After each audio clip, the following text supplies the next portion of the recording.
Bismillahirrahmanirrahim. Assalamu alaikum students. Welcome to Legend Institute of Management and Sciences. Hope all of you are doing well. Our subject is diversity of invertebrates, BS Zoology 3rd, and I am your course instructor Sehri Shumar. Our topic is class Polychaeta. ठीक है, previous lecture में हमने basically phylum Annelida start किया था. ठीक है, उसमें हमने 3 क्लासेस देखी थी, class polychaeta, class hirudinea and class ओलिगोकीटा.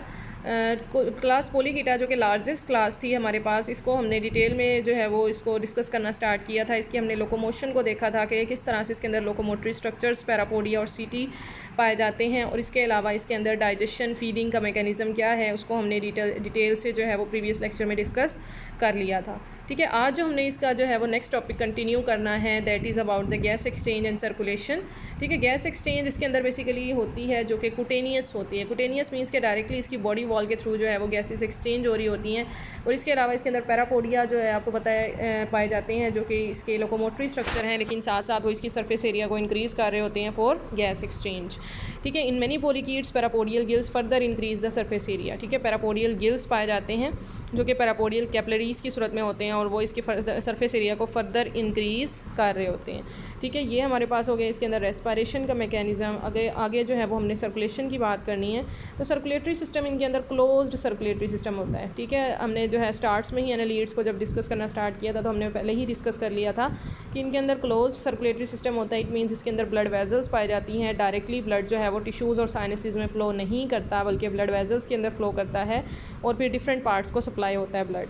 ठीक है, तो इनके अंदर जो है वो एक सिंपल सा मैकेनिज़्म है कि एक इनके अंदर डॉर्सल ब्लड वेसल होती है और एक इनके अंदर वेंट्रल ब्लड वेसल होती है. डॉर्सल ब्लड वेसल का काम है कि वो रियर साइड से ब्लड को फ्रंट साइड पर लेकर आती है, और इसी तरह से ventral blood vessel front side से बैक मतलब रियर की तरफ ब्लड को फ़्लो करवाती है. ठीक है, वेंट्रल इसलिए कह रहे हैं क्योंकि ये जो गट कैविटी है या जो डाइजेस्टिव सिस्टम है, इसके बिलो जो वेसल मौजूद होती है उसको हम वेंट्रल कहते हैं, और जो इसकी अपर साइड पर या अबव सरफेस पर मौजूद होती है उसको हम डॉर्सल ब्लड वेसल कहते हैं. ठीक है, उसके बाद हमारे पास ये जो ये जो वेंट्रल ब्लड वेसल है या जो वेंट्रल एओर्टा है, ये ज्वाइन होता है और मुख्तलिफ ये ब्रांच होता है, डिफरेंट वेजल्स निकलती हैं इससे. इन वेजल्स को हम कहते हैं सेगमेंटल वेजल्स, और फिर ये सेगमेंटल वेजल्स मज़ीद डिवाइड होकर कैपिलरीज़ बनाती हैं. ठीक है, ये कैपिलरीज़ बनाती हैं, और ये कैपिलरीज़ गट वॉल के ऊपर पाई जाती हैं, इसलिए इन्हें गट वॉल कैपिलरीज़ कहते हैं. ठीक है, और फिर ये गट वॉल कैपिलरीज़ दोबारा से ज्वाइन होकर क्या बनाती हैं, सेगमेंटल वेजल बनाती हैं, और फिर वो segmental vessel dorsal blood vessel को ब्लड सप्लाई करती है. ठीक है, तो ये हमारे पास इसका इस तरह से कुछ सिस्टम है जो कि आपको जो है वो यहाँ पर दिखाया जा रहा है. ठीक है, रेस्पिरेटरी पिगमेंट्स इनके अंदर प्रेजेंट होते हैं जो कि डिज़ोल्व होते हैं प्लाज्मा के अंदर. इसके अलावा इसका जो ब्लड है वो डिफरेंट हो सकता है, मतलब कलरलेस होता है, या फिर इसके अंदर जो है वो रेड कलर का भी होता है, ग्रीन कलर का भी होता है, depend upon the respiratory pigment. ठीक है, जिस तरह का रेस्पिरेटरी पिगमेंट होगा उसी तरह का इनके ब्लड का कलर होगा. ठीक है, तो इनके जो ब्लड का पैटर्न है, सर्कुलेशन का पैटर्न है, वो dorsal aorta, ventral aorta, segmental vessels and capillaries. ठीक है, मैंने आपको बताया कि डॉर्सल वेजल जो है वो फ्रंट से बैक से फ्रंट की तरफ ब्लड लेकर आती है, वेंट्रल जो है वो फ्रंट से बैक की तरफ लेकर जाती है, और फिर ये जो सेगमेंटल वेजल्स हैं, 2 और 3 sets of segmental vessels are present between the dorsal and ventral vessels. Segmental vessel receive blood from the ventral aorta and break into capillary bed in the gut and body wall. ठीक है, कि segmental vessel क्या करती है, dorsal ये जो हमारे पास ventral aorta है इससे ब्लड को रिसीव करती है, और फिर ये आप कह सकते हैं डिवाइड हो जाती है या ब्रेक हो जाती है कैपिलरीज़ के अंदर, और वो कैपिलरीज़ कहाँ मौजूद होती हैं, गट वॉल के ऊपर, और फिर यही हमारे पास जो कैपिलरीज़ हैं ये दोबारा से यूनाइट होकर सेगमेंटल वेसल बनाती हैं, और फिर ये सेगमेंटल वेसल जो है वो डॉर्सल एओर्टा को ब्लड सप्लाई कर रही होती है. ठीक है बेटा, तो ये हमारे पास इसके अंदर सर्कुलेशन का पैटर्न है. नेक्स्ट हमने इसके नर्वस सिस्टम को डिस्कस करना है. ठीक है, नर्वस सिस्टम की बात करें तो हम कहते हैं एनालिड्स के अंदर जो है वो डिफरेंट तरह के जो हैं वो गैंग्लियास प्रेजेंट होते हैं, और इसके अलावा इसके अंदर नर्व कॉर्ड भी पाई जाती है. ठीक है, annelid nervous system consist of a pair of suprapharyngeal ganglia.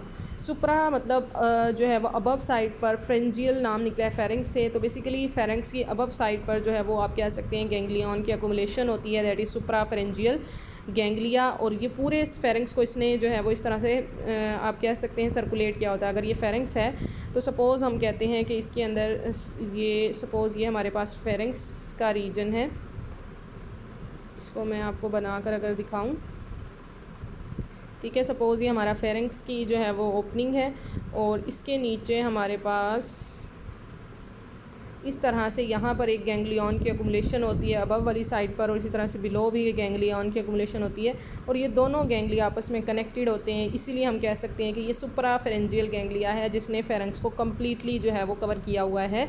और इसके अलावा इसके अंदर सरकमफेरेंजियल कनेक्टिव्स होते हैं, कनेक्ट द सुप्राफेरेंजियल गैंग्लिया। मतलब ये जो कनेक्शन आपको नज़र आ रहा है इसको हम बोलते हैं सरकमफेरेंजियल कनेक्टिव्स, के जो हमारे पास अबव और बिलो जो सुप्राफेरेंजियल गैंग्लिया हैं उनको कनेक्ट करने के लिए सरकमफेरेंजियल कनेक्टिव्स मौजूद होते हैं। सरकम मतलब जो पूरे को फेरेंक्स को जो है वो सर्कुलर फेज़ में जो है वो कनेक्ट कर रहे हैं। इसके अलावा इसके अंदर double ventral nerve cord run throughout the length of the worm. ठीक है कि एक डबल वेंट्रल नर्व कॉर्ड होती है।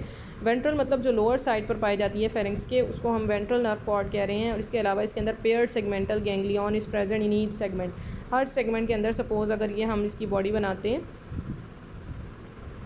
ठीक है, ये इसकी बॉडी है सेगमेंट्स की सूरत में, तो हर सेगमेंट के अंदर जो है वो पेयर्ड सेगमेंटल गैंग्लिया होते हैं। मतलब एक इस तरफ है तो एक बैक वाली साइड पर भी मौजूद होगा।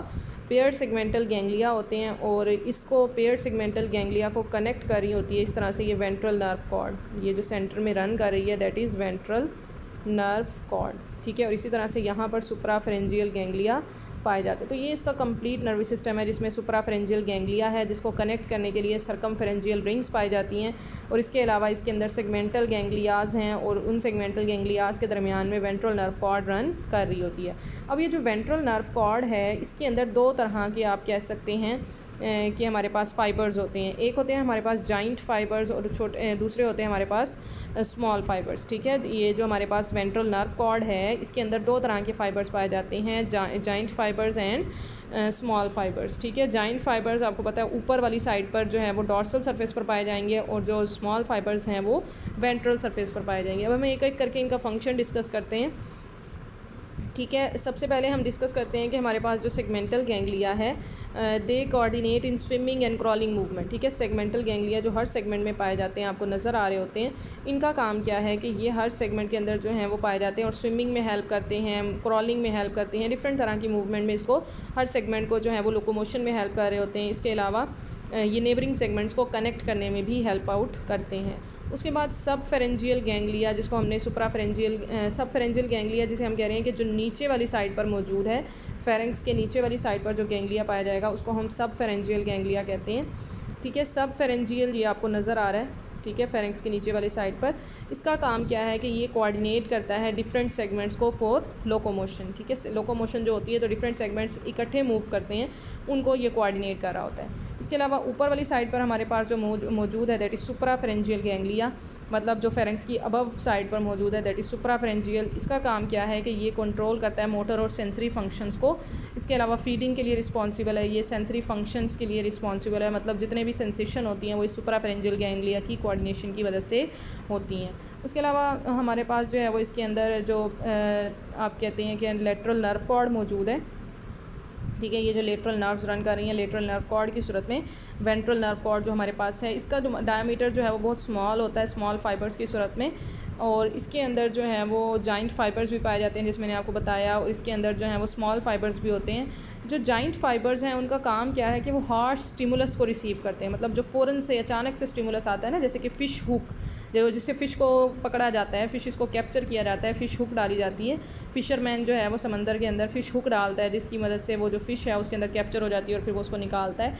लेकिन उसके अंदर फ़िश के साथ साथ और भी बहुत सारे ऑर्गेनिज्म जैसे पोलीकीट्स अगर वहाँ पर मौजूद हैं तो पोलीकीट्स भी वहाँ पर एंटेंगल हो सकते हैं उस फ़िश हुक के साथ। बिल्कुल इस तरह से उसकी हुक होती है, तो उसके साथ ना सिर्फ फ़िश जो है वो उसके ऊपर एंटेंगल हो सकती है बल्कि इनका भी ख़तरा होता है कि ये भी इसके साथ जो है वो कैप्चर हो जाएँ, एंटेंगल हो जाएँ। तो इसलिए क्या करते हैं कि अगर इनको फ़ील होता है कि कोई भी जो है वो फ़िश हुक वगैरह जो है वो इनके पास आ रही है तो वो फ़ौरन से उसके बचने के लिए जो है वो विदड्रॉल स्टिमुलस जो इनको रिसीव होता है वो बेसिकली इसके जॉइंट फाइबर्स का काम है। ठीक है, कि विदड्रॉल स्टिमुलस के वो वहाँ से जो निकलते हैं, वहाँ से जो भागते हैं, वो बेसिकली विदड्रॉल स्टिमुलस इनका जॉइंट फाइबर की वजह से होता है। जॉइंट फाइबर्स इनको 50 मीटर इन डायमीटर जो है वो आप कह सकते हैं joint fibres are approximately 50 metre in diameter, और ये नर्व इम्पल्स को कंडक्ट करते हैं 30 सेकेंड्स के अंदर जो है वो ये कंडक्ट हो जाती है। ठीक है, तो ये इसके अंदर जो है वो जॉइंट फाइबर्स का काम है कि ये फ़ौरन जो स्टिमुलस होता है आप कह सकते हैं जो अचानक से जो स्टिमुलस आता है हार्ट स्टिमुलस, उससे उसको जो है वो कंडक्ट करने में हेल्प आउट करवाते हैं। पेयर्ड सेगमेंटल गैंग्लिया जो है वो हर सेगमेंट में प्रेजेंट है। Lateral nerves emerge from each segmental ganglia, ठीक है। लेटरल नर्व जिसे हम कह रहे हैं कि वेंट्रल नर्व कॉर्ड मौजूद है सेंटर में, ठीक है। तो ये हमारे पास जो है वो इसका नर्वस सिस्टम है। होप सो आपको अच्छे से समझ आया होगा। नेक्स्ट हमने जो है वो इसके सेंसरी फंक्शंस की बात करनी है। सेंसरी ऑर्गन्स इसके अंदर मौजूद हैं, ठीक है। इसके अंदर जो है वो पोलिकीड्स के अंदर आइज़ मौजूद होती हैं, 2 और 3 पेयर्स ऑफ आइज़, ठीक है। 4 पेयर्स भी हो सकते हैं। और इसके अलावा ये जो आइज़ हैं वो इसकी प्रोस्टोमियम पर पाई जाती है। प्रोस्टोमियम आपको बताया था कि वो स्ट्रक्चर है या वो सेगमेंट है जो माउथ से पहले मौजूद होता है, दैट इज़ प्रोस्टोमियम। सपोज़ ये प्रोस्टोमियम है, ठीक है। यहाँ पर अगर बना के दिखाएं, ठीक है, सपोज़ ये वाला इनका प्रोस्टोमियम है, तो यहाँ पर इनकी आइज़ प्रेजेंट होती हैं प्रोस्टोमियम के ऊपर, ठीक है, जहाँ पर माउथ से पहले वाला सेगमेंट है। और ये बहुत ज़्यादा कॉम्प्लेक्स भी हो सकती हैं। कप शेप स्ट्रक्चर होता है जिसके अंदर डिफरेंट रिसेप्टर सेल्स होते हैं, ठीक है। और इसके अंदर कॉर्निया होता है, लेंस है और विट्रस बॉडी भी इसके अंदर पाई जाती है साइज़ के अंदर। और many polychaetes react negatively to increasing light intensities. Negatively मतलब जहाँ पर लाइट इंटेंसिटी ज़्यादा होगी ये उसके अपोजिट मूव करेंगे, मतलब उस लाइट इंटेंसिटी से दूर भागेंगे। और इसके अलावा फ़ैन वॉर्म्स, आपको बताया था कि जिनके अंदर रेड्यूस पाए जाते हैं उन ऑर्गेनिज्म को हम फ़ैन वॉर्म्स भी बोलते हैं। तो फ़ैन वॉर्म्स के अंदर ये नेगेटिवली जो है वो fan worms react negatively to decreasing light intensities, मतलब ये जहाँ पर लाइट इंटेंसिटीज़ डिक्रीज़ हो रही होंगी ये वहाँ से अपोजिट मूव करेंगे। If shadows cross them fan worms retreat into their tubes, कि अगर वहाँ कहीं पर अंधेरा हो जाता है, शेडोज़ आ जाते हैं, तो ये दोबारा से अपनी ट्यूब के अंदर चले जाते हैं, क्योंकि आपको पता है ये ट्यूब्स के अंदर रह रहे हैं। और इसके अलावा this response protect fan worm from passing predators, ठीक है, कि ये प्रीडेटर से बचने का भी एक इनका तरीका है। उसके अलावा इनके अंदर न्यूट्रल ऑर्गन्स पाए जाते हैं। ये जो न्यूट्रल ऑर्गन्स हैं ये सिलिएटेड सेंसरी पिट्स होती हैं, इस तरह से इसकी प्रोस्टोमियम पर ही ये पिट्स पाई जाती हैं। और स्प्लिट्स इन हेड रीजन, ठीक है, हेड रीजन में भी ये मौजूद हो सकती हैं। और इनका काम क्या है, बेसिकली ये आपको बताया था कि ये कीमो रिसेप्टर्स का काम करते हैं ताकि ये फूड को डिटेक्ट कर सकें। और ये nerves from the suprapharyngeal ganglia supply neutral organ. Neutral organ को जो सप्लाई मिल रही होती है वो सुप्राफेरेंजियल गैंग्लिया, मतलब जो फेरेंक्स के ऊपर जो नर्व कॉर्ड मौजूद थी जिसे हमने सुप्राफेरेंजियल गैंग्लिया बोला था, उससे ये जो है वो कम्युनिकेट करते हैं। उसके अलावा स्टेटोसिस्ट इसके अंदर पाई जाती है, ठीक है। स्टेटोसिस्ट में हम कहते हैं कि ये हेड रीजन के अंदर मौजूद है स्टेटोसिस्ट पोलिकीड्स के। और टेक्टाइल सेंस ऑर्गन मतलब जो टच का स्टिमुलस है वो भी इनके अंदर पाया जाता है। बेसिकली रिजिस की सूरत में होता है, ट्यूबरसल्स की सूरत में होता है। और इसके अलावा इनके अंदर डिफरेंट बैंड्स की सूरत में जो है वो टेक्टाइल सेंसेस मौजूद होती हैं जो कि पूरी बॉडी के ऊपर इनकी फैली होती हैं, ठीक है। ये तो हो गए इनके सेंसरी फंक्शंस, ठीक है। नेक्स्ट हमने इनकी एक्सक्रीशन को डिस्कस करना है। एक्सक्रीशन आपको पता है कि डिफरेंट जो है वो नाइट्रोजनस वेस्ट के रिमूवल को हम कहते हैं एक्सक्रीशन, जिसके अंदर अमोनिया हो सकता है, यूरिया है, यूरिक एसिड होता है। लेकिन बेसिकली इनके अंदर जो आप कह सकते हैं एनालिड्स का जो प्रिंसिपल एक्सक्रीटरी प्रोडक्ट है वो अमोनिया है। Principal excretory product of excretion जो है नेफ्रीडिया के ज़रिए या कोई भी स्ट्रक्चर के ज़रिए से रिमूव हो रहा होता है वो बेसिकली अमोनिया होता है। लेकिन अमोनिया को आपको पता है अमोनिया को जो है वो लार्ज क्वांटिटी में वाटर चाहिए होता है फॉर रिमूवल। इसीलिए जो इनके अंदर नाइट्रोजनस वेस्ट हैं एनालिड्स के अंदर आप कह सकते हैं कि डिफरेंट जो है वो यूरिक एसिड या यूरिया में भी कन्वर्ट हो सकते हैं, ठीक है। Excretory organs of annelids are more active in regulating water and ion balance, के इनके अंदर जो एक्सक्रीटरी स्ट्रक्चर है वो वाटर और आयंस को बैलेंस कर रहा होता है इसके अंदर। और इसके अलावा मोस्ट जो मेरीन पोलिकीड्स हैं वो डाइल्यूट वाटर के अंदर या डाइल्यूट मेरीन इन्वायरमेंट के अंदर सर्वाइव नहीं कर पाते, उसकी वजह क्या है कि it causes osmotic influx of water and resulting loss of ions, कि जब कोई पोलिकीड मेरीन इन्वायरमेंट के अंदर रह रहा है तो उनके अंदर कंटिन्यूसली वाटर जो है वो उनकी बॉडी के अंदर एंटर हो रहा होता है और सॉल्ट्स उनकी बॉडी से रिलीज़ आउट हो रहे होते हैं, जिसकी वजह से वो उस वाटर के अंदर सर्वाइव नहीं कर पाते। Efficient osmoregulatory abilities are present in a few polychaetes, के इनके अंदर इससे बचने के लिए उनके अंदर मुख्तलिफ तरह की एडॉप्टिबिलिटीज़ हैं, एडॉप्टेशंस हैं उनके अंदर। वो एबिलिटीज़ ये हैं कि उनके अंदर डिफरेंट तरह के एक्सक्रीटरी स्ट्रक्चर मौजूद हैं in the form of protonephridia या फिर मेटानेफ्रीडिया। दोनों तरह के स्ट्रक्चर्स होते हैं इनके अंदर। प्रोटोनेफ्रीडिया भी है जो कि फ्लेम सेल की सूरत में आपको हमने प्लेटी हेलमेंथीज जब हमने डिस्कस किया था वहाँ पर भी हमने इसको डिस्कस किया था कि protonephridia in the form of flame cells हमारे पास पाए जाते हैं, ठीक है, कि वो ट्यूब लाइक स्ट्रक्चर होते हैं जो कि बल्ब लाइक जो है वो ओपनिंग के अंदर एंड हो रहे होते हैं, बल्ब लाइक सेल के अंदर और ये बल्ब लाइक सेल के अंदर फ्लैजिला मौजूद होता है, सीलिया मौजूद होता है जो इस तरह से बीट कर रहा होता है कि जस्ट लाइक फ्लिकरिंग फ्लेम, ठीक है। तो ये इसको हम प्रोटोनेफ्रीडिया बोलते हैं। इसके अंदर इसके अंदर ट्यूब्यूल होती हैं। One bulb like and of the tubule is closed, मतलब ये ट्यूब्यूल है तो इसका एक एंड जो है वो इस तरह से क्लोज होता है, ये बल्ब लाइक होता है। It opens through the body wall by nephridiopore, ठीक है कि ये बाहर बॉडी वॉल के बाहर की तरफ ओपन हो रहा होता है बाय नेफ्रीडियोपोर। इट मीन्स आप कह सकते हैं कि इसके अंदर सिर्फ एक ओपनिंग होती है और दूसरा एंड इसका ब्लाइंड होता है, मतलब क्लोज होता है, सिर्फ एक इसके अंदर ओपनिंग होती है। इसके अलावा प्रोटोनेफ्रीडिया में टफ्ट ऑफ फ्लैजिला होते हैं बल्ब सेल के अंदर। ये जो बल्ब है यहाँ पर टफ्ट ऑफ फ्लैजिला पाए जाते हैं, ठीक है। और ये जो फ्लैजिला हैं जब ये मूव करते हैं फ्लिकरिंग फ्लेम की तरह, तो ये फ्लूइड को अपने अंदर मूव करवाते हैं, फ्लूइड को इंसर्ट करवाते हैं। Some primitive polychaete possess paired segmentally arranged protonephridia के, और ये जो प्रोटोनेफ्रीडिया है ये सिर्फ प्रिमिटिव पोलिकीट्स के अंदर पाया जाता है। जो मोस्ट एडवांस पोलिकीट है उनके अंदर हमारे पास मेटानेफ्रीडिया होता है, ठीक है। और इनका जो बल्बुलर एंड है वो project through the anterior septum and passes into the adjacent segment, मतलब ये सेगमेंट्स में इस तरह से पास आउट होता रहता है। It opens through the body wall by nephridiopore, ठीक है। इसके स्ट्रक्चर को हम देखते हैं डायग्राम से, यहाँ पर आपको नज़र आ रहा है, ठीक है। यहाँ पर देखें कि ये आपको नज़र आ रहा है कि बाहर की तरफ इसकी ओपनिंग खुल रही है, दैट इज़ नेफ्रीडियोपोर, और अंदर की तरफ ये बल्ब लाइक स्ट्रक्चर है, ठीक है। सपोज़ ये बॉडी के सेगमेंट्स इस तरह से बनाए हुए हैं, ठीक है। तो यहाँ पर इसकी जो है वो ओपनिंग है और अंदर की तरफ ये इस तरह से बल्ब लाइक स्ट्रक्चर है। तो ये जो ओपनिंग है इसको हम बोलते हैं नेफ्रीडियोपोर, और ये इसका बल्ब सेल है दैट इज़ प्रोटोनेफ्रीडियम, जो कि जिसके अंदर टफ्ट ऑफ फ्लैजिला पाए जाते हैं। जब वो फ्लैजिला मूव करते हैं तो फ्लूइड इनके अंदर एंटर होता है इसकी बॉडी के अंदर, मतलब डिफरेंट तरह का जो वेस्ट मटीरियल है वो उसके अंदर से फ़िल्टर करते हैं और अमोनिया वगैरह जो भी इन्होंने एक्सक्रीट करना है उसको बॉडी के बाहर निकाल देंगे through नेफ्रीडियोपोर।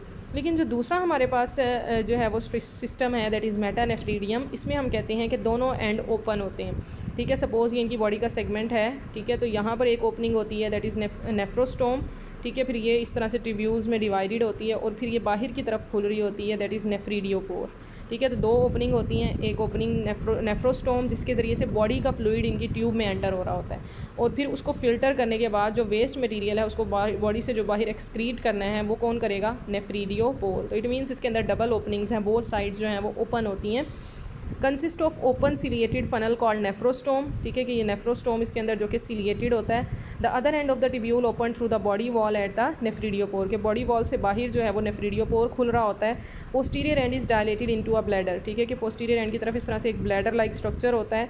Capillary bed is present around the tubule of metanephridium, capillary bed present होता है जो कि ब्लड से जो डिफरेंट वेस्ट मटेरियल होता है उसको कलेक्ट करता है और जो आप कह सकते हैं जो यूज़फुल मटेरियल होता है उसको ब्लड के अंदर डाल देता है कैपलरी बेड के थ्रू। ये देखिए यहाँ पर आपको नज़र आ रहा है, ठीक है। ये हमारे पास है नेफ्रोस्टोम, ठीक है। ये इसका जो है वो आपको ब्लैडर नज़र आ रहा है, ये इसका कैपलरी बेड है, और ये जो ओपनिंग आपको नज़र आ रही है दैट इज़ नेफ्रीडियोपोर, ठीक है। तो इस तरह से ये पूरी सर्कुलेशन होती है। और ये जो कैपलरी बेड है इसका काम क्या है कि जितना भी वेस्ट मटेरियल होता है कैपलरीज़ के ब्लड में वो इनकी ट्यूब में चला जाता है मेटानेफ्रीडियम की, और मेटानेफ्रीडियम के अंदर जितना भी यूज़फुल मटेरियल होता है वो ब्लड के अंदर बाय डिफिजन जो है वो चला जाता है, ठीक है। अब ये ट्यूब्यूल्स, ये जो हमारे पास कैपलरी बेड है present around the tubule of metanephridium, it is used for active transport of ions between the blood and nephridium, ठीक है कि एक्टिव ट्रांसपोर्ट का काम करता है बिटवीन ब्लड एंड नेफ्रीडियम के अंदर, ठीक है। तो ये हमारे पास जो है वो मेटानेफ्रीडियम का स्ट्रक्चर है। होप सो आपको अच्छे से समझ आया होगा।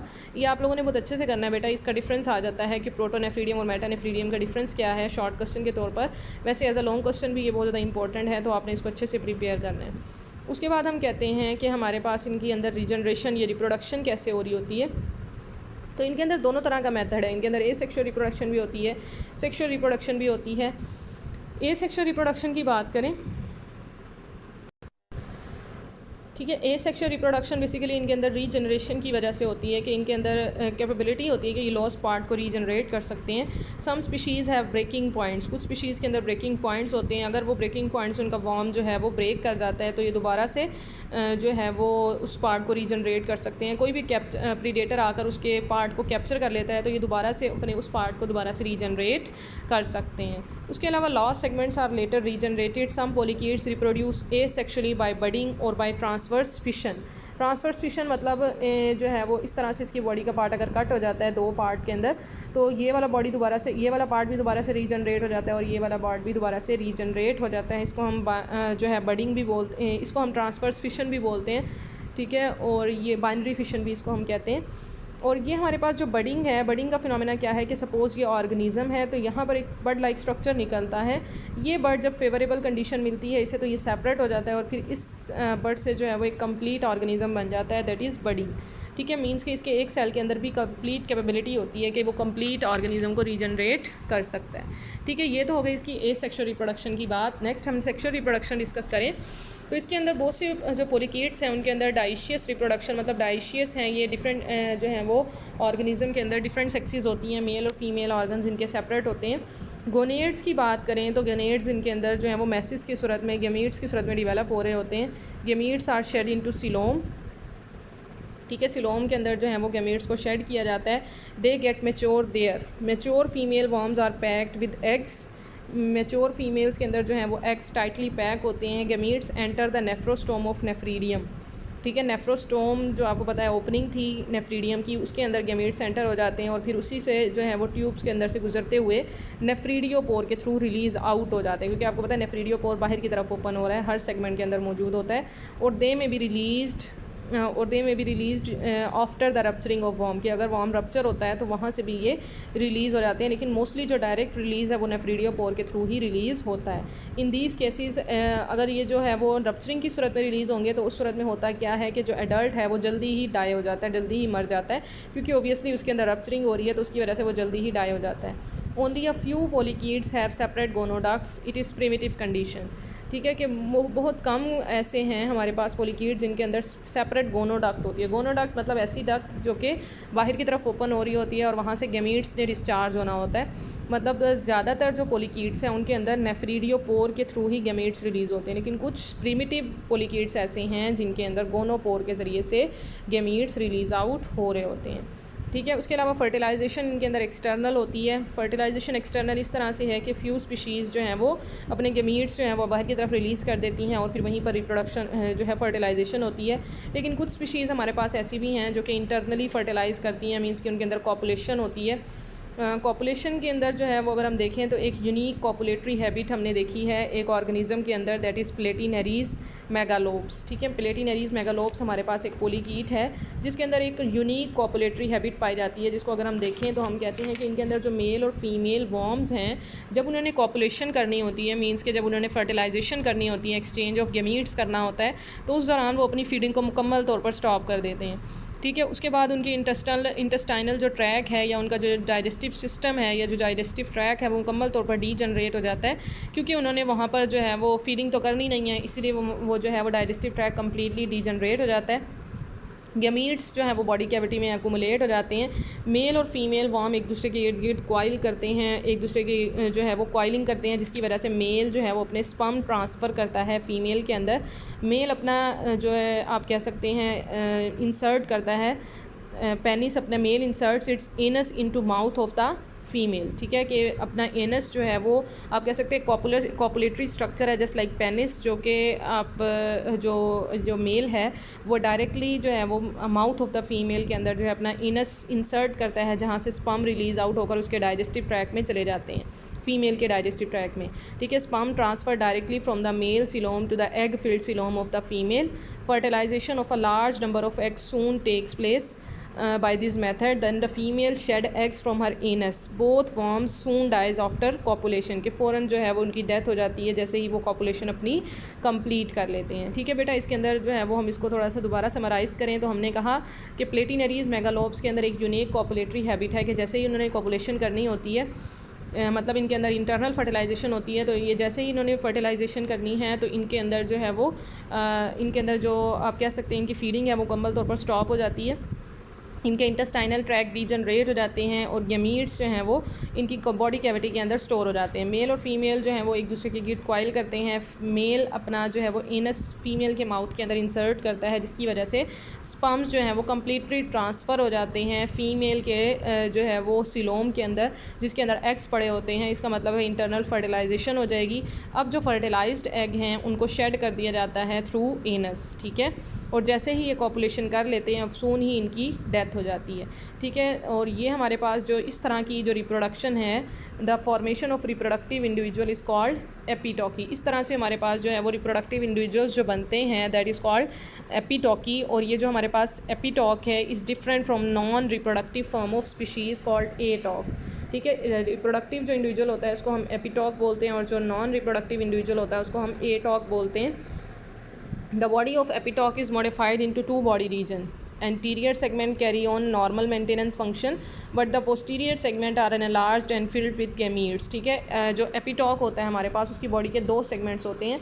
जो उसका एंटीरियर सेगमेंट होता है वो नॉर्मल बॉडी के फंक्शंस को परफॉर्म कर रहा होता है, और जो उसका पोस्टीरियर सेगमेंट होता है उसके अंदर कम्प्लीटली जो है वो गेमीट्स फिल होते हैं जो कि उसके अंदर रिप्रोडक्शन में काम कर रहे होते हैं। उसके अलावा एपीटॉक के अंदर मुख्तलिफ तरह की मॉडिफिकेशन पाई जाती हैं पैरापोडिया के अंदर जो उसको स्विमिंग में हेल्प आउट करती हैं, ठीक है। उसके अलावा हमारे पास यहाँ पर एक डेफिनेशन दी हुई है, release of many gametes by a large number of male and female at the same time is called swarming, ठीक है। कि मेल और फीमेल अगर सेम टाइम पर बहुत सारे जो हैं वो गेमीट्स रिलीज़ करते हैं at the same time that process is called swarming. और स्वार्मिंग हमारे पास बहुत से पोलिकीड्स के अंदर हो रही होती है, ठीक है। Swarming takes place in many polychaetes. और इसके अलावा जोलॉजिस्ट जो हैं वो ये थिंक करते हैं कि स्वार्मिंग जो है वो एपीटॉक्स के अंदर 3 थिंग्स जो हैं वो 3 काम करती है। एक तो ये कि non reproductive individual remain safe below the surface water, ठीक है। कि नीचे की तरफ जो है वो नॉन रिप्रोडक्टिव इंडिविजुअल जो है वो नीचे की तरफ सेफ रहते हैं। Therefore predators can not destroy an entire population. मतलब जो नॉन रिप्रोडक्टिव इंडिविजुअल हैं चूँकि उन्होंने रिप्रोड्यूस ही नहीं करना तो वो नीचे वाले वाटर मतलब बिलो द सरफेस ही रहते हैं, जिसकी वजह से प्रीडेटर्स उनके ऊपर इजीली अटैक नहीं कर सकते।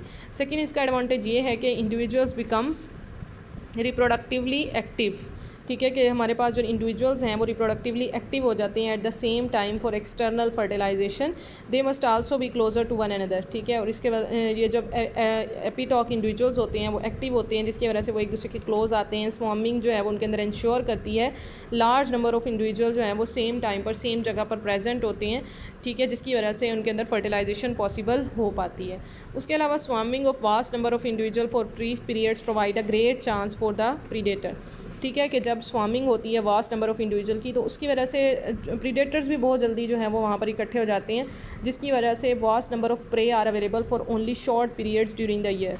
लेकिन आपको पता है कि जो प्रे हैं वो सिर्फ चंद एक ही मिलेंगे और कुछ स्पेसिफिक टाइम के अंदर ही मिलेंगे, जिसकी वजह से प्रीडेटर की जो पॉपुलेशन है वो एक सर्टन लिमिट से ज़्यादा इंक्रीज़ नहीं कर सकती, क्योंकि उन्हें खाने के लिए प्रे ही नहीं मिल रहे, तो उससे ज़्यादा उनकी पॉपुलेशन उनकी इंक्रीज़ नहीं हो सकती। The predator still leaves epitoke that will yield the next generation of the animals, ठीक है। कि प्रीडेटर्स अभी भी जो है वो एपीटॉक्स को छोड़ देंगे। एपीटॉक्स क्या है, हमारे पास रिप्रोडक्टिव इंडिविजुअल हैं जो कि नेक्स्ट जनरेशन को कंटिन्यू कर सकेंगे, ठीक है। तो ये हो गई हमारे पास इसकी अंदर जो है वो स्वार्मिंग की थोड़ी सी जो है वो डेफिनेशन। उसके बाद अगर हम डेवलपमेंट देखें तो हम कहते हैं इनके अंदर स्पायरल क्लीवेज होती है, मींस के अनइक्वल डिवीजन होती है।